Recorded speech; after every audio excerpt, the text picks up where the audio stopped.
then ba't pa kayo mag-issue ng suspension order kung wala pa lang kayong police power o wala kayong ma-delegate na grupo na has the police power para pilitin na maalis na yung mga nakaupo na merong suspendido na? Bali, ano po sir, may charge order para kaso na po sa court.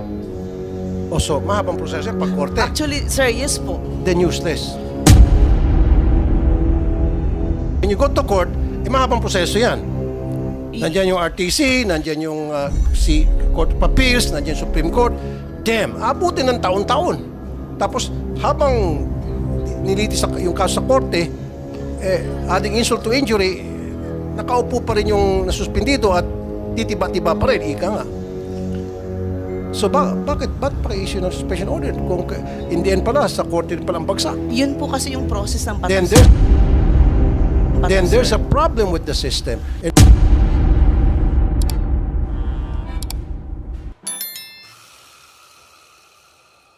Identify yourself, ma'am. Hello po. Anong pangalan niyo po? Si Aurea Hussein po ako. Ma'am Hussein, Ako. saan Ako grupo po ay kayo? member po ako ng Metro Rizal. Metro UB Rizal? Transport Service Cooperative. Okay. So, kagaya po ni ang tanong kanina, sir, ninyo. Ang sabi ni sir, bakit hindi po tanggalin daw ang mga opisyal? So, I was once part of the board of directors ng Metro Rizal. So, yung pong chairman namin, dineclare po kaming non-MIGs dahil po sa pagsagot namin sa mga inquiries ng mga operator members namin. So, sila po kasi ang nagde-determine ng kung sino po ang magiging members in good standing at saka hindi. Opo. So, for sure, kukuhain niya yung mga taong Pabor sa boboto kanya. para sa kanya.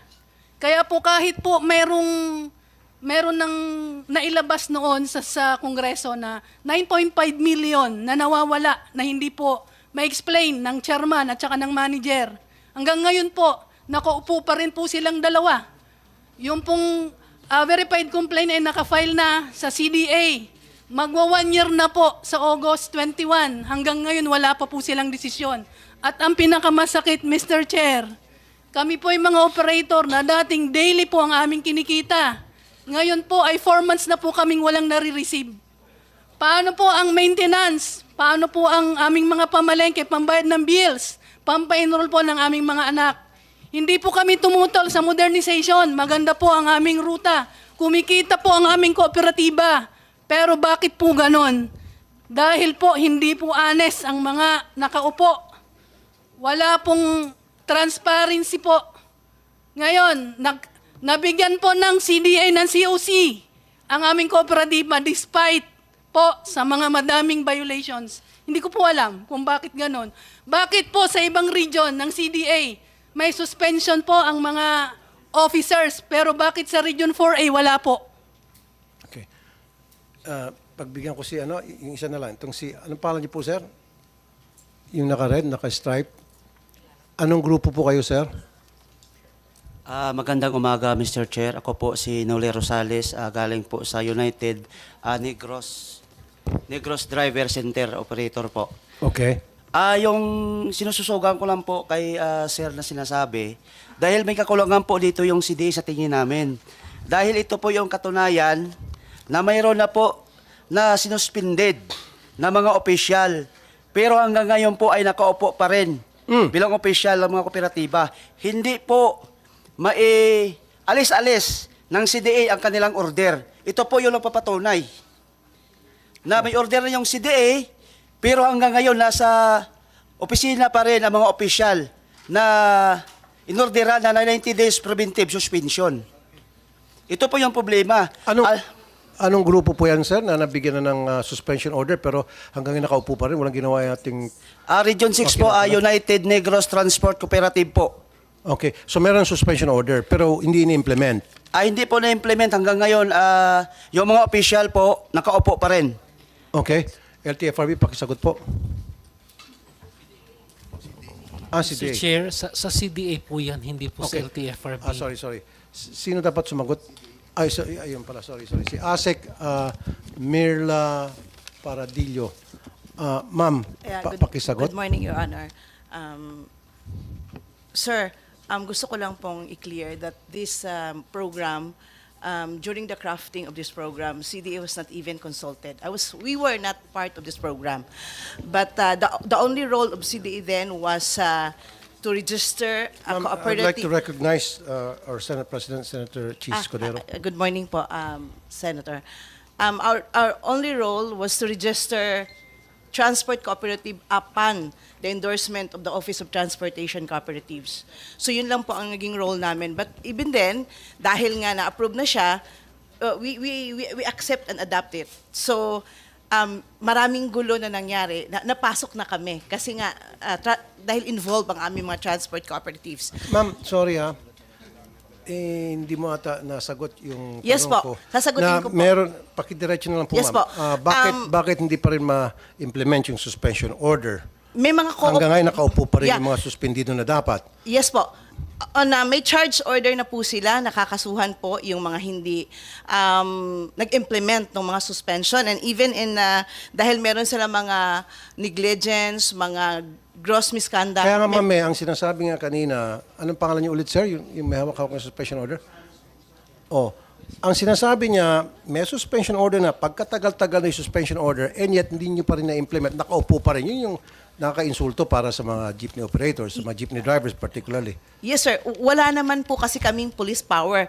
In fact, Then who has the police power to implement that suspension order? kailangan po namin silang kasuhan Who has sa the police court. power, ma'am? Dapat po kasi, sir, yung pag-issue namin ng suspension, yung mga Kaya ma'am, kung yung hindi nag-issue kayo ng suspension Opo, order, opo. tapos ngayon, hindi nyo ma-implement, sabi nyo, wala kayong police power. Diba? wala na, Useless. the list that we Mag-issue kayo ng suspension order, tapos tututol nyo na issue nyo yung suspension order, then you go to court. When you go to court, mahabang proseso yan. Nandiyan yung RTC, nandiyan yung Court of Appeals, nandiyan yung Supreme Court. Damn, abutin ng taon-taon. Tapos, habang nilitis yung kaso sa korte, adding insult to injury, nakaupo pa rin yung nasuspendido at titiba-tiba pa rin, ika nga. So, bakit pa-issue ng suspension order? Kung in the end pala, sa korte rin pala ang bagsak. Tulad itong nangyari sa sinasabi niya na hindi ma-implement. So, siguro nag-antay lang siya, madimanda niyo sa korte. Yun po kasi yung process ng batas, Then there's sir. a problem with the system. And how would you address that system na ngayon ay kine-question nga ng ilan? Kung sila, sir, dahil sila yung aggrieved party, pwede kasi nilang dalhin yon yung suspension, dahil sila yung aggrieved party, pwede kasi nilang ibigay yun sa police na paalis. Pero yun nga po kasi Pupunta sila sa police? yes po, dadalhin po nila yon. No, ma'am. Sorry, mama. Kung Pupunta sa police, hindi po trabaho ng police. Yung suspendido, wala pong power ang police. The police, wala po din po they're kasi not kami given police the power, authority. sir. Oh. So yun po talaga yung process ng batas. Limited lang din po yung aming power. Wala kaming police Kaya power. nga, so hindi niyo pag-isipan itong PUB modernization. Ito yung isa sa mga butas dyan na kapag nagkaroon ng problema yung mga jeepney driver, sabi kanina Mr. Kumia, tanggalin. Paano mo matatanggal yung isang tao na samantalang yung mismong management, siya mismo pwede magpatanggal sa mga tao niya na hindi nagko-comply o hindi Yun yung magandang isa- standing. Sir, And then kapag halimbawa na pagkaisahan na, halimbawa yung isang leadership, tulad halimbawa si Mr. Kumia, na pagkaisa na siya ng mga miyembro at nagreklamo sa inyo, nag-issue kayo ng suspension order, hindi niyo pala kayang implement. Yun yung isang loophole, sir, doon sa implementation. Exactly. Yes po. So how would you address that? Kanina sabi mo, tatawag ng pulis, mamang pulis, halika, pataskin mo dyan sa pwesto itong Actually, sir, meron kaming ongoing leader ng kooperatiba. na joint memorandum circular supposedly with LTFRB, OTC, and ongoing namin na sana ay mapabilis para mag-collaborate kami. Kasi hindi po pwedeng isang office lang talaga dahil maraming involved. So anong na- suggestion niyo po? Tulad nito yung sa hinaing kanina, anong pangalan niyo ulit, sir? Noli Rosales po, Your Honor. Mr. Rosales. Ang tagal-tagal na-issue ng suspension order, and yet nakaupo pa rin, pangisingisi pa rin yung na-issue ng suspension order. Kaya siguro, Mr. Chair, baka buwagin na lang pong CDA kasi wala naman po talaga silang ngipin sa kanilang order. Masaya pa rin po yung mga kumukilimbat ng pera ng mga membro, hanggang ngayon po pumapistaw pa rin. So kung gano'n yung pong sagot ng CDA, bakit kailangan pa natin silang bigyan ng malaking papel para i-implement ang order nila? So, alam mo pa, Mr. Chair, ang sabi nila, magtayo po daw sila ng management committee para daw i-take over yung cooperative na to. At saka, mag-re-elect sila ng mga bagong opisyal. Hanggang ngayon po, naghihintay yung mga biktima dito. Wala pong kahit isang tugon itong ang CDA. Kaya nga, pinaabot na namin ngayon dito, buti nga na napag-usapan, dahil kung ganyong tindig ng CDA, useless po yung opisina nila. At buwagin na lang ito kung gano'n yung sagot ng official ng CDA. Okay. Wala Useless. the list that we can... Mag-issue ka ng suspension order, tapos tututol yung issue yung suspension order, then you go to court. When you go to court, mahabang proseso yan. Nandiyan yung RTC, nandiyan yung Court of Appeals, nandiyan yung Supreme Court. Damn, abutin ng taon-taon. Tapos, habang nilitis yung kaso sa korte, adding insult to injury, nakaupo pa rin yung nasuspendido at titiba-tiba pa rin, ika nga. So, bakit pa-issue ng suspension order kung in the end pala, sa korte rin pala ang bagsak?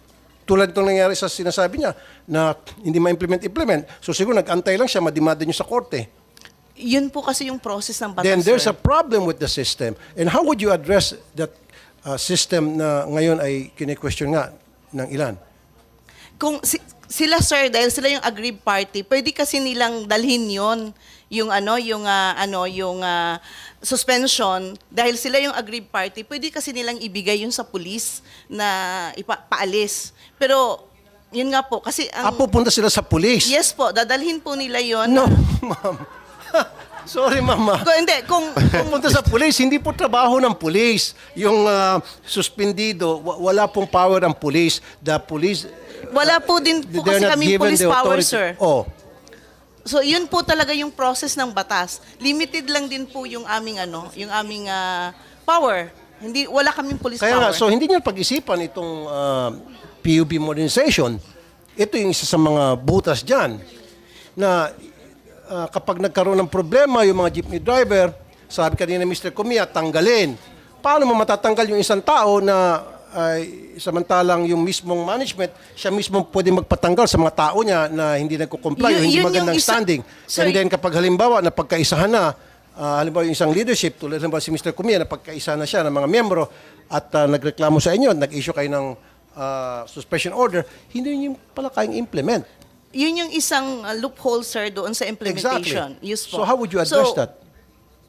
Kanina sabi mo, tatawag ng pulis, mamang pulis, halika, pataskin mo dyan sa pwesto itong Actually, sir, meron kaming ongoing leader ng kooperatiba.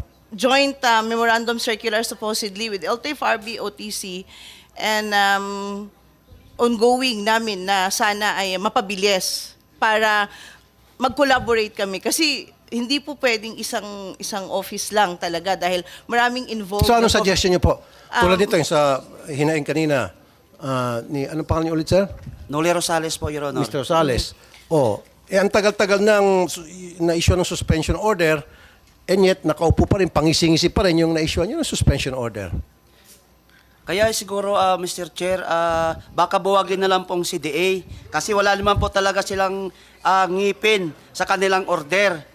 Masaya pa rin po yung mga kumukilimbat ng pera ng mga membro, hanggang ngayon po pumapistaw pa rin. So kung gano'n yung pong sagot ng CDA, bakit kailangan pa natin silang bigyan ng malaking papel para i-implement ang order nila?